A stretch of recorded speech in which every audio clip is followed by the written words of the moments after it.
हे hi everyone, welcome back. और आज हम अपने चैनल पर देखेंगे आज का एक नया वीडियो। ठीक है, इसमें हम देखेंगे कि दो गिवन एरे होगा। ठीक है, मैं क्वेश्चन को पढ़ देता हूँ that you will be having two arrays, the property of the array will be like they are sorted, okay, and then you have to find the union and intersection of those two arrays. So basically आपको दो array दिए गए होंगे, sorted array दिए गए होंगे, और उनका आपको यूनियन या फिर इंटरसेक्शन फाइंड करना है। ठीक है, तो इस वीडियो में हम अभी सिर्फ देखेंगे कि कैसे यूनियन फाइंड करते हैं, एंड कंकरेंट इसके नेक्स्ट वीडियो में हम चेक करेंगे कि इंटरसेक्शन कैसे फाइंड करते हैं। Okay, cool.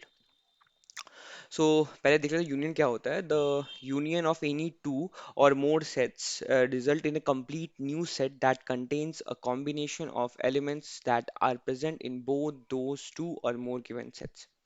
तो बेसिकली इसका ये मतलब हुआ कि आपको अगर हम अपने सिनेरियो से देखें तो हमारे पास दो एरे हैं। ठीक है, हम क्या करेंगे कि हम एक ऐसा सेट बनाएंगे या फिर एक ऐसा एरे बनाएंगे कि जिसमें उन दोनों के सारे यूनिक एलिमेंट्स हो बेसिकली। ठीक है ना, जैसे कि यहाँ पर 1 2 3 है। अगर मैं कुछ एग्जांपल लूँ आपके पास, जैसे 1 2 3, और अगर यहाँ ये एक एरे और एक एरे 1 2। ठीक है, तो अगर मैं दोनों का यूनियन लूंगा तो मेरे पास वैल्यू आएगी यूनिक। ठीक है, तो 1 दोनों में है तो 1 प्रिंट कर देंगे, 2 भी दोनों में है तो 2 एक बार प्रिंट हो जाएगा, 3 किसी एक में ही है तो 3 भी प्रिंट होगा। ठीक है, तो मतलब यूनिक तीन एलिमेंट्स टोटल हमारे पास। ठीक है, और इसी का उल्टा होता है इंटरसेक्शन, मतलब जो कॉमन है वो प्रिंट कर दो। तो यहाँ पे क्या है, सिर्फ दो कॉमन है, ये एक कॉमन और ये एक कॉमन, तो इंटरसेक्शन में आ जाएगा आपका 1 और 2।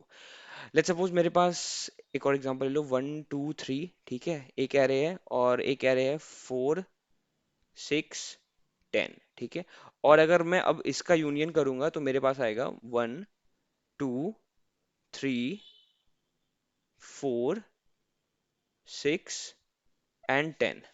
ओके, और इसका जो इंटरसेक्शन होगा वो नल सेट होगा। ठीक है, या फिर एम्प्टी एरे बोल दो तुम। ठीक है, तो मैं गेस करता हूँ कि तुम्हें यहाँ तक समझ में आ गया होगा। तो हम एक एग्जांपल से समझते हैं। ठीक है, ओके, तो हम्म तो पहले एग्जांपल देखते हैं हम अपना जो है ये वाला। ठीक है, इसमें जैसे कि आप देख रहे हो कि एरे 1 एरे 2 आपको गिवन है। एरे 1 की वैल्यूज है 1 3 4 5 7, और एरे 2 की वैल्यूज है 2 3 5 6। Okay, cool. तो अब इस पे हमारा आउटपुट क्या आने वाला है, इसका यूनियन आएगा 1 2 3 4 5 6 7। ठीक है, तो चेक करते हैं हमारा एल्गोरिदम क्या होगा। ठीक है, हम कौन सा अप्रोच और कैसा एल्गोरिदम इस पे अप्लाई करेंगे कि हमें यूनियन मिल जाए। ठीक है, तो हम क्या करेंगे, हम लोग पॉइंटर्स का यूज करेंगे। ठीक है, हम दो इंडेक्स दे देंगे, आई और जे इंडेक्स दे देंगे ईच एरे को। ठीक है, और चेक करेंगे कि एरे आई अगर स्मॉलर है एरे जे से, तो क्या करेंगे, एरे आई को प्रिंट कर देंगे और आई की वैल्यू इंक्रीमेंट कर देंगे। या फिर अगर एरे आई और एरे जे में अगर एरे आई बड़ा है तो एरे जे की वैल्यू को प्रिंट कर देंगे और जे को इंक्रीमेंट कर देंगे। ठीक है, तीसरा केस क्या होगा कि अगर दोनों की वैल्यू सेम हो गई, तो मैं एक बार लिख देता हूँ ये चीज कि लेट्स सपोज हमारे पास ये एरे है 1 और 2। ठीक है, तो अगर एरे 1 का जो वैल्यू है, ठीक है, एरे आई की वैल्यू अगर ये ग्रेटर देन है एरे 2 के जे से, ठीक है, बेसिकली ये क्या है, ये आई एक वेरिएबल है जो एरे 1 के इंडेक्स को पॉइंट कर रहा है, और जे एक वेरिएबल है जो एरे 2 के इंडेक्स को पॉइंट कर रहा है। ठीक है, अगर ऐसा सिनेरियो तो क्या करेंगे, हम स्मॉलर वन के पास जाएंगे। तो स्मॉलर वन ये है, तो हम इसमें क्या करेंगे, एरे 2 को प्रिंट कर देंगे, एरे 2 को प्रिंट कर देंगे और जे की वैल्यू को इंक्रीमेंट कर देंगे। ठीक है, जे प्लस प्लस कर देंगे। ठीक है, नाउ इसका एक और केस होगा जब एरे 1 की वैल्यू छोटी होगी। ठीक है, तो अगर ऐसा सिनेरियो होगा जे, तो यहाँ पे छोटा क्या हुआ हमारे वहाँ, ये एरे 1 का जे, सॉरी एरे 1 का आई, तो एरे 1 के आई को प्रिंट कर देंगे और आई की वैल्यू को इंक्रीमेंट कर देंगे। ठीक है, सेम। अब एक कौन सा केस होगा कि दोनों की वैल्यू सेम हो गई है, ठीक है। तो वो केस होगा जब तुम्हारे पास एरे 1 होगा और इसकी वैल्यू सेम हो गई है एरे 2 के जे इंडेक्स की, ठीक है। अगर ऐसा केस होगा तो तुम क्या करोगे, तुम कोई भी एक प्रिंट कर दो। तो ये वन भी कर सकते, एरे 1 भी कर सकते हो, एरे 2 भी कर सकते हो। तो मैं चलो एरे आई को ही लेता हूँ, एरे 1 की आई की वैल्यू को। और इसमें क्या करेंगे हम, दोनों को इंक्रीमेंट कर देंगे, ठीक है ना, आई को भी और जे को भी। तो आई प्लस प्लस और जे प्लस प्लस, ठीक है। तो बेसिकली ये मेरा एल्गोरिदम होने वाला है, ठीक है। तो अब एक बार इस पे ड्राई रन करके देखते हैं हमारे एग्जाम्पल पे, ठीक है।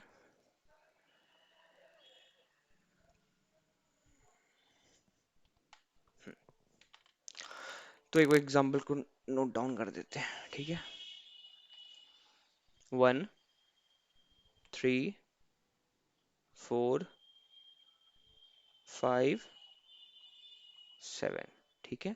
और यहाँ पे हो जाएगा 2 3 5 7, ठीक है।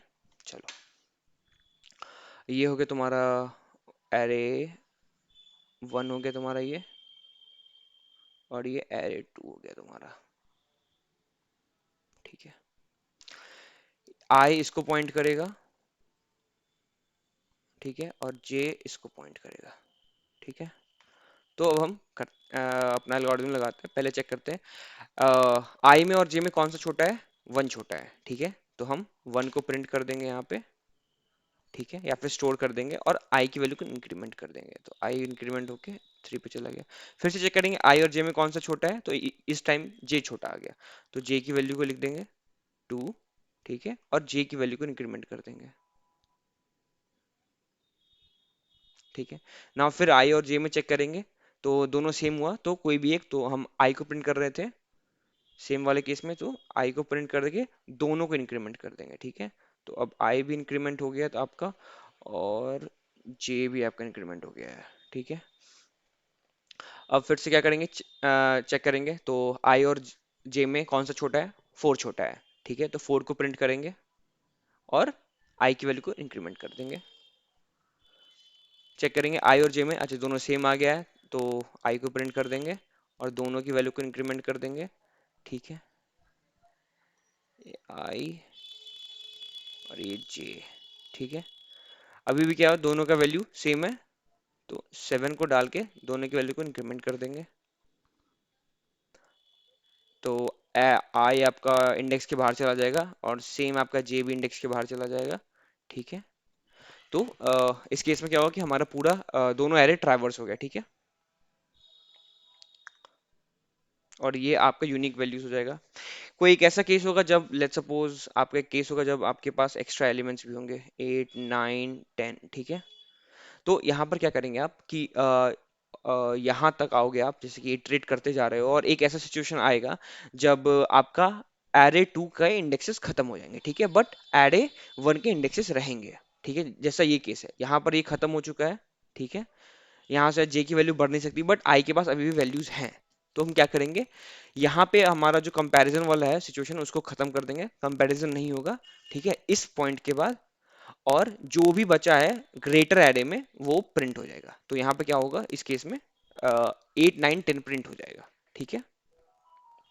एक बार हम कोड करते हैं और देखते हैं इसको, ठीक है।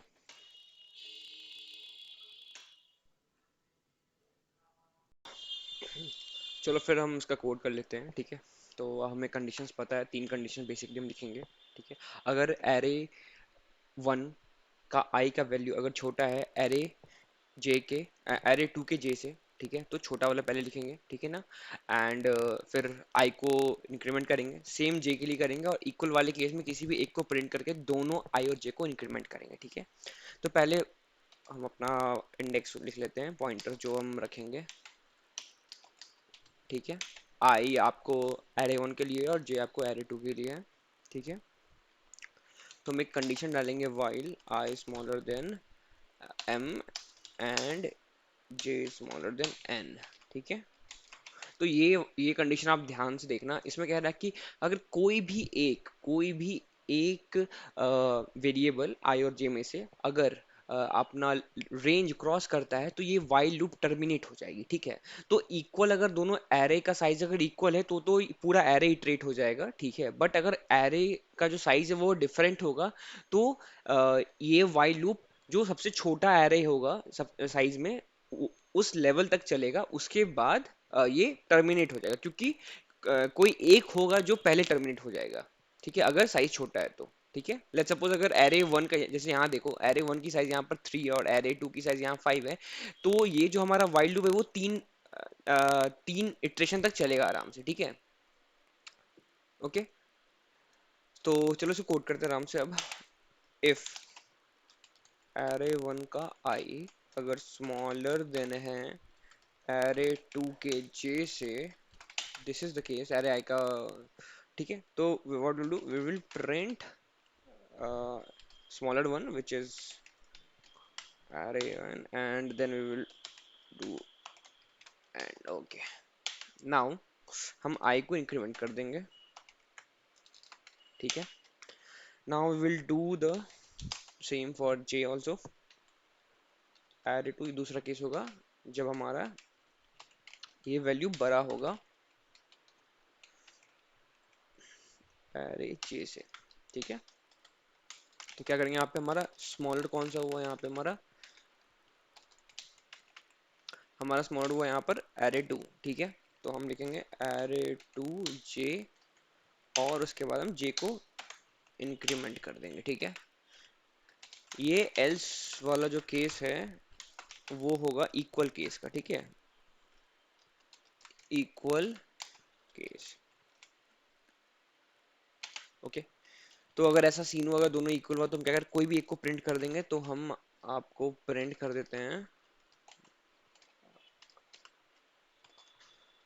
एरे वन का आई को, और इसको सेम लाइन में प्रिंट करने के लिए हम कर रहे हैं, ठीक है। ये वाला सेक्शन यहाँ भी डाल देते हैं,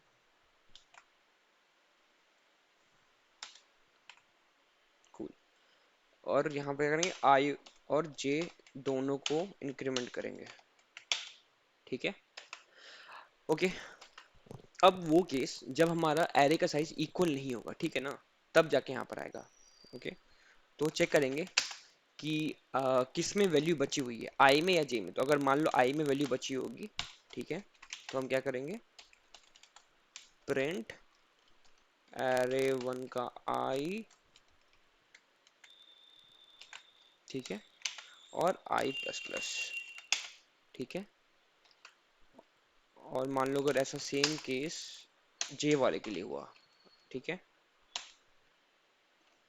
ओके, ये एम होगा और ये एन, और ये ध्यान देना,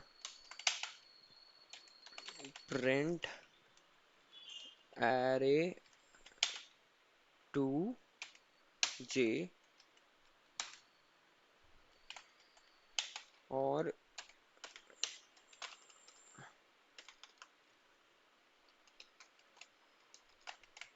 जे को इंक्रीमेंट कर दिया, ठीक है। इसको हम रन करके देखते हैं एक बार, ठीक है। अगर कुछ एरर आया तो फिर वहीं पे रिजॉल्व करेंगे, ठीक है। ओके, तो प्रिंट हो रहा है, अगर हाँ चलो ठीक है, प्रिंट तो हो रहा है, 1 1 3 है तो 1 2 आना चाहिए, 1 2 3 5 7 8 67, तो आ रहा है 1 2 3 5 7 8 67, हाँ ठीक है। तो आप इसको प्रिंट कर सकते हो। अगर मान लो इसको आपको किसी एरे में स्टोर करना है तो आप बस यहाँ पर क्या करना है, एक डुप्लीकेट एरे बनाना या फिर डुप्लीकेट एक लिस्ट बनाना, ठीक है, एक लिस्ट बनाना आंसर करके, ठीक है। आंसर इज इक्वल्स टू ये, और क्या करना, अपेंड करते जाना, ठीक है। अगर मान लो आपको प्रिंट करने का मन नहीं हो, मतलब प्रिंट नहीं करना, किसी में स्टोर करके रिटर्न करना है, अगर ऐसा केस रहा तो बेसिकली आप क्या करना, आंसर डॉट अपेंड कर देना अपना एरे वन के आई को, ठीक है। ऐसा ही केस आप डाल देना इसमें भी, अगर प्रिंट नहीं करना हो तो टू, और यस आई जे प्रिंट हो जाएगा, आई ए जे,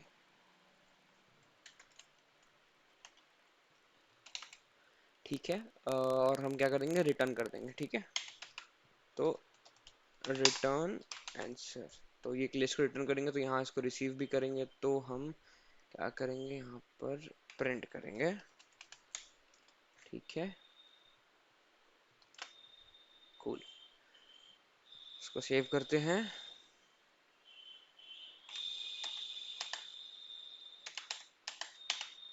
चलो ठीक है, आ रहा है हमको ऐसा।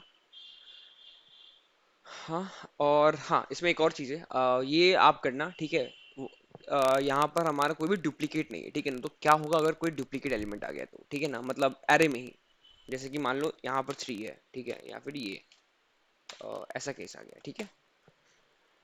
तो फिर कैसे इस पे काम करेंगे, ठीक है ना। आप होगा तो ये करना, ठीक है, अप्रोच बताना, और नहीं होगा तो नेक्स्ट वीडियो में मैं इसको डील करूंगा, ठीक है। और कोई अगर डाउट वाउट हो तो बताना, ठीक है, कमेंट सेक्शन में डाल देना।